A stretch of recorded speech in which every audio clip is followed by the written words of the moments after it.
We all want change, we crave it, we imagine it, but most of us never really commit to it. Not because we're lazy, not because we're weak, but because we haven't connected to something deeper than surface level motivation. 6 months of hard work sounds noble, but unless you're anchored to a reason that stirs your soul, you'll fall back into old patterns the moment discomfort knocks on the door. Your why is the engine. It's what pulls you out of bed when your body wants to rest. It's what makes you choose preparation over procrastination, progress over perfection. Without it, you're running on fumes, relying on willpower alone, and willpower runs out. Purpose doesn't. Most people set goals like, I want to lose weight, or I want to make more money. But these are outcomes, not reasons. The deeper truth is often hidden beneath that. Maybe it's not about weight. It's about wanting to feel seen, wanted, respected. Maybe it's not about money. It's about finally feeling safe, secure, in control of a life that once felt chaotic. When you find that emotional root, you find fuel that doesn't fade. Ask yourself this: what pain are you tired of carrying? What emotion do you want to stop pretending doesn't exist? Often the most powerful why comes from a place of personal honesty. Brutal, tender, transformative honesty. The kind that makes you whisper to yourself, I don't want to feel like this anymore. And that's when things begin to shift. When your why becomes personal, everything changes. It's no longer about chasing an image, it's about rewriting a story. You begin to realize that hard work isn't something you have to do. It's something you get to do, because now you're working toward healing, not just hustling. Clarity comes when you slow down and listen, not to the world, but to yourself. To that quiet voice that knows what you've been avoiding. You'll notice it never yells. It doesn't threaten, it simply says, you were meant for more. But you only hear it when you pause long enough to care.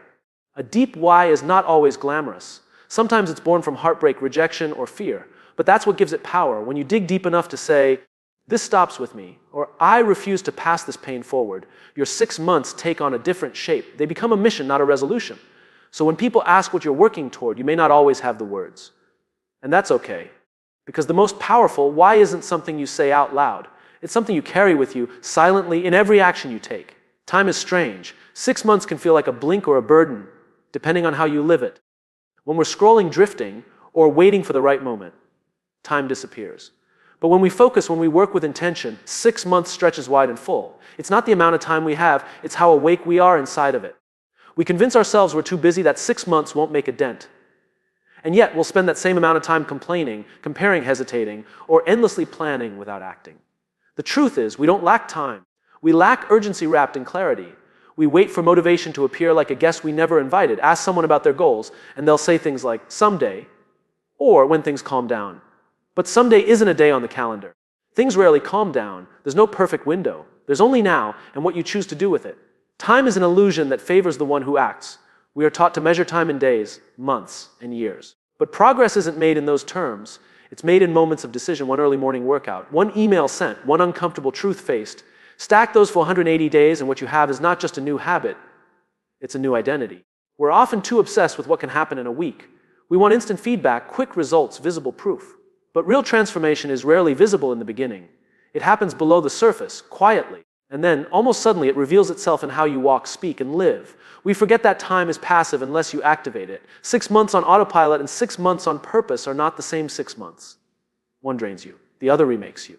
When you realize that, you stop asking, how long will it take? And start asking, how far can I go if I don't stop? Most people quit not because it's hard, but because they don't respect the timeline. We give up when results lag, not realizing they're still forming.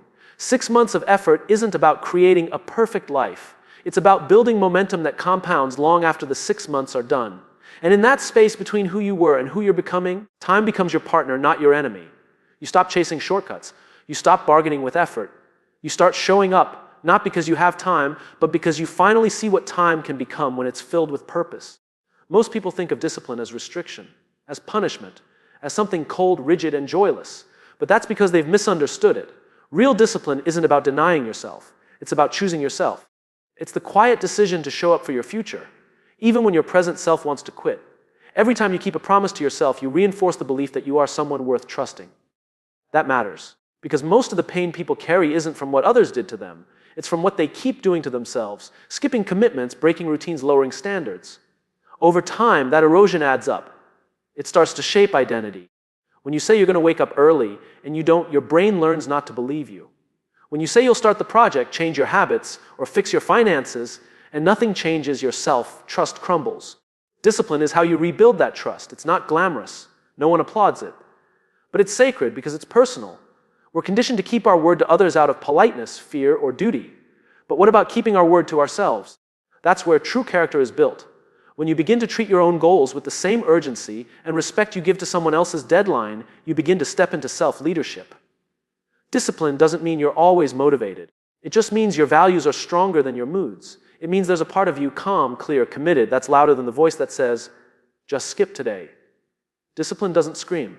It whispers, do it anyway, and then does. Some people think freedom comes from doing whatever you want whenever you want. But that's not freedom, that's impulse.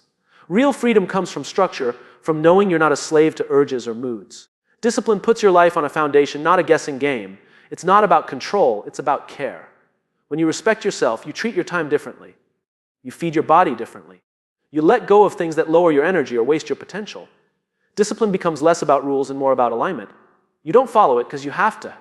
You follow it because it reflects who you are choosing to become. And slowly, the hard things begin to feel less hard, not because they've changed, but because you have. Because you've trained your nervous system to hold discomfort without panic. Because you've shown yourself that you are not fragile. That's what discipline is. It's how you say every day, I am someone worth fighting for. We want results fast. That's the world we live in. Instant downloads, same-day shipping, quick fixes. But life doesn't transform at the speed of a click. It changes through the quiet, often unnoticed repetition of small choices made over and over again. That's the compound effect. And it never works overnight, but it always works over time. One workout won't change your body. One healthy meal won't reset your health. One moment of courage won't rewrite your story. But do that thing again tomorrow and the next day, and what once seemed impossible becomes inevitable. Consistency turns effort into identity, and identity into lasting change. The challenge is that consistency is invisible at first. You don't get applause for showing up. You don't get validation for keeping your head down and doing the work. In fact, it often feels like no one notices. But that's the point. It's not about being seen. It's about becoming someone worth seeing. When you're consistent, you stop chasing motivation and start building systems. You stop relying on mood and start relying on momentum. And momentum, once built, has a power of its own.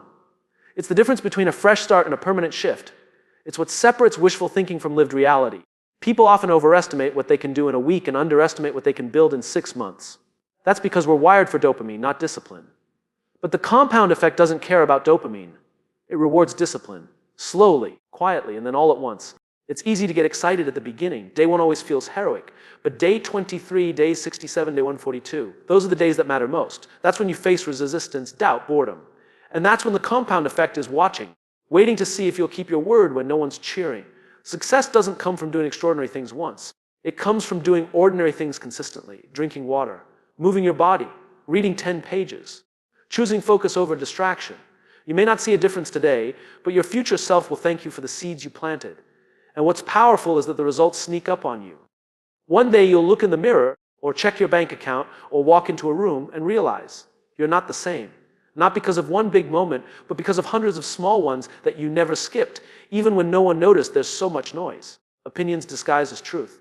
Advice given without understanding. Expectations layered on top of who you are until you can barely hear yourself think. And the danger isn't just distraction, it's disconnection. You become a version of yourself that pleases everyone but fulfills no one, especially not you. Most people aren't tired because they're overworked. They're tired because they're overwhelmed, constantly pulled in directions that don't align with their values.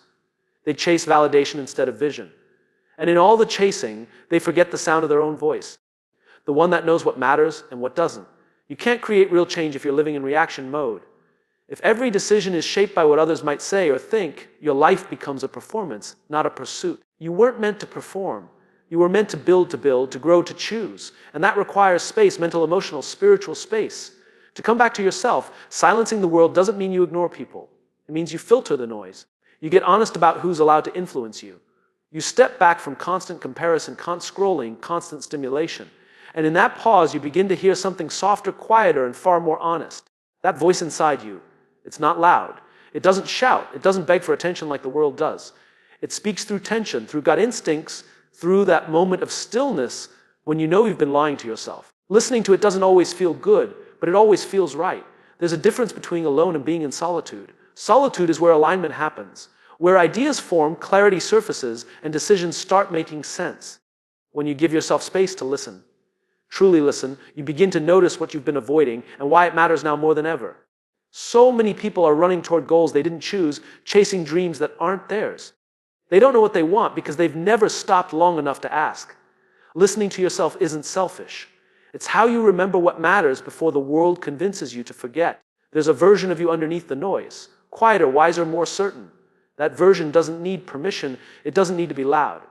It just needs to be heard. And the only way to hear it is to first silence everything else that isn't you. We're taught to see sacrifice as loss, something painful, something we give up and never get back. But what if that definition is wrong? What if sacrifice isn't about losing, but about choosing? Choosing something better, something deeper, something more aligned with who you're becoming. Most people resist sacrifice because they see it as deprivation. They say, I don't want to give up my weekends, or I can't sacrifice my comfort. But comfort isn't always your friend. In fact, the longer you cling to it, the more it costs you. Opportunity, energy, time you'll never reclaim. Sacrifice isn't taking something away from you. It's giving something back to you that truly matters. When you choose to work on yourself instead of binging another show, that's not loss. That's investment. When you choose to say no to short-term pleasure so you can say yes to long-term peace, that's not punishment, that's alignment. Sacrifice isn't a burden when you understand what you're trading for. The truth is, you're already sacrificing something. Every day, every time you hit snooze, delay action, or stay silent when your voice matters, you're sacrificing potential. Every time you choose comfort over courage, you're making a trade. The real question is, are you sacrificing for growth, or are you sacrificing growth? Sacrifice becomes powerful the moment you tie it to vision. It stops feeling like effort and starts feeling like clarity. You begin to see it as a bridge, not a block. It's the space between where you are and where you want to be, and the willingness to let go of what no longer fits in order to build what does. People will call you extreme for choosing discipline. They'll say you've changed for leaving old habits, old circles, old patterns behind. But what they don't see is that you're not just giving things up. You're stepping into something more. You're trading survival for purpose, numbness for clarity. And yes, there will be moments of lone lines, doubt, fatigue. Growth always carries a cost, but sacrifice rooted in purpose never leaves you empty. It carves out space for new strength, new perspective, new power to emerge. The version of your fighting for can't be built on convenience. It requires commitment. So the next time you feel the weight of sacrifice, remember, it's not about what you're losing. It's about what you're finally making room for. Sacrifice is not the end of comfort.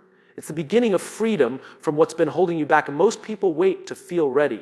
They wait until they believe they're disciplined, confident, or qualified before they take the first step. But that's not how change works. You don't become a new version of yourself by thinking about it. You become it by behaving differently first. Identity isn't something you find. It's something you build through action. Every time you do something new, you cast a vote for who you are becoming. You wake up early. That's not just a productive morning. It's a signal that you are someone who values structure. You say no to an old habit. That's not just self-control. It's evidence that you are not the person you used to be. The action may feel small, but its impact is foundational. Belief comes later. First comes discomfort, awkward reps, doubt. You don't have to fully believe in yourself to act. You just have to act like someone who does. Courage isn't about confidence. It's about doing what's hard before the voice in your head says you're ready. That's how identity starts to shift. Change often feels fake in the beginning. You go to the gym but still feel like a quitter. You write the first page but don't yet feel like a writer. That's normal. We expect identity to lead the way, but it's action that creates the path. Eventually your brain catches up. It starts to say, this is who we are now. The problem is we've been conditioned to wait. For clarity, for motivation, for the perfect conditions. But action doesn't need permission. It just needs intention. Even small moves, consistent, deliberate ones, carry weight. They begin to rewire how you see yourself, not because someone else told you who you are, but because you've proven it to yourself. There's no point in affirming who you want to be if your daily actions say otherwise. You don't have to tell yourself you're disciplined. Go act disciplined. You don't have to convince yourself you're confident. Go do the thing that scares you. Words can inspire you for a moment. Behavior transforms you for a lifetime. Every new identity requires a series of repeated choices. It's not a one-time leap. It's a quiet commitment to doing the hard thing until it comes normal, until discomfort becomes familiar, until the old version of you no longer fits, not because you fought it, but because you outgrew it. And when you look back, you won't remember you decided to change. You'll remember the days you kept showing up when it felt like nothing was working. That's where identity is formed. In the daily evidence, in the way you move, speak, choose. Not because someone gave you a new label, but because your actions left no other option. Talk is easy. It fills space. It makes plans sound promising and dreams feel real before any work has been done. But change isn't measured by how well you can explain your goals. It's measured by what your life starts to reflect without you needing to say a word. The loudest people in the room often have the least to show. The most grounded ones are busy becoming. When you stop announcing and start aligning, something shifts. You begin to realize that your value isn't in how well you pitch your potential. It's in how consistently you live it. You don't need to convince people who you are becoming. Let them notice. Let your habits, your discipline, your focus do the speaking for you. We often talk about what we're going to do because it gives us a quick hit of pride. It makes us feel like we're already halfway there. But that pride is short-lived. It fades the moment you realize nothing has actually changed. Action is slower, quieter, but it builds something talk never will: credibility with yourself. There's a difference between wanting transformation and embodying it. Wanting doesn't require action. Embodying demands repetition. When you choose to become proof, you let go of the need to impress. You're no longer seeking approval. You're too busy building results. Not for applause, but for alignment. People will watch you. They may not say anything, but they'll notice when you stop explaining and start living differently. Your consistency will confuse them. Your silence will speak louder than your explanations ever did. You'll become the person who once only existed in your words. And that transition is powerful. Being proof means you don't argue with doubt. You outlast it. You don't correct people's assumptions. You quietly prove them wrong. Not out of spite, but because the outcome matters more than the recognition. Your life becomes a quiet rebellion against mediocrity. A visible reminder that real work pays off. It takes patience. Because proof doesn't happen in a week. It's built through early mornings no one sees, through decisions no one celebrates. But over time, you'll stop needing to be understood, validated, or praised. You'll feel something stronger than praise: integrity. The alignment between what you say and what you do. Eventually, people will ask what changed, and you won't need a long explanation. You'll just smile. Because the answer isn't in the story you tell. It's in the life you built from the inside out. You stopped talking and became the evidence,